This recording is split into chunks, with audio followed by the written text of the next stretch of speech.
নমস্কার বন্ধুরা, আমি প্রিয়াঙ্কা। আজ তোমাদের সাথে শেয়ার করব পাকা আমের কাঁচাগোল্লা রেসিপি। দেখেছো কি টেস্টি দেখতে লাগছে।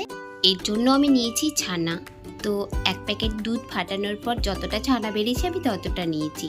তো ওটাকে ভালো করে হাত দিয়ে আটার যেরকম মাখা হয় সেইভাবে দেবে দেবে ভালো করে অনেকক্ষণ ধরে মেখে নিতে হবে। এবার মাখা হয়ে গেলে একটুখানি তুলে রেখে দিতে হবে, যেহেতু এটা কাঁচাগোল্লা তাই জন্য ওটা পরে লাগবে। তো আমি একটা আম নিয়েছি, ওটার পাল্পটা বার করে মিক্সিতে একটু পেস্ট করে নিয়েছি। এরপর গ্যাসটা স্টিম করে আর কড়াইটা চাপিয়ে ওর উপর পেস্ট করে রাখা আম আর ছানাটা দিয়ে দিতে হবে। এরপর ওটাকে অনেকক্ষণ ধরে একটু নাড়তে হবে। নাড়ার পর আমি যেমন 1.5 চামচ মতো চিনি দিয়েছি, তোমরা ইচ্ছা করলে নাও দিতে পারো। তারপর ওটাকে অনেকক্ষণ ধরে নেড়ে ঘন করতে হবে। তারপর আবার একটা 10 টাকা প্যাকেটের আমল দুধ আমি পুরোটাই দিয়ে দিই।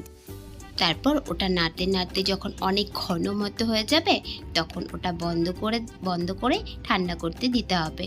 ঠান্ডা হয়ে গেলে একটা প্লেটের মধ্যে তুলে নিয়ে আর আমি যে একটুখানি ছানা তুলে রেখেছিলাম ওই ছানাটা দিয়ে আর ভালো করে ওটা মাখতে হবে।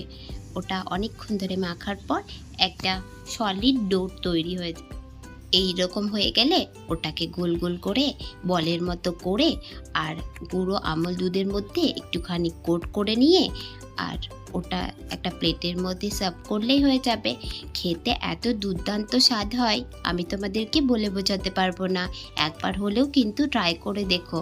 আর এই দেখো, আমি তোমাদেরকে চামচ দিয়ে কেটে দেখাচ্ছি, ভেতরটাও এত সুন্দর আর খেতে যে কি ভালো হয়েছে আমি তোমাদেরকে বলে বোঝাতে পারবো না। আমাদের পাকা আমের কাঁচাগোল্লা রেসিপি তৈরি। তো তোমাদের যদি ভালো লাগে অবশ্যই ট্রাই করে দেখো।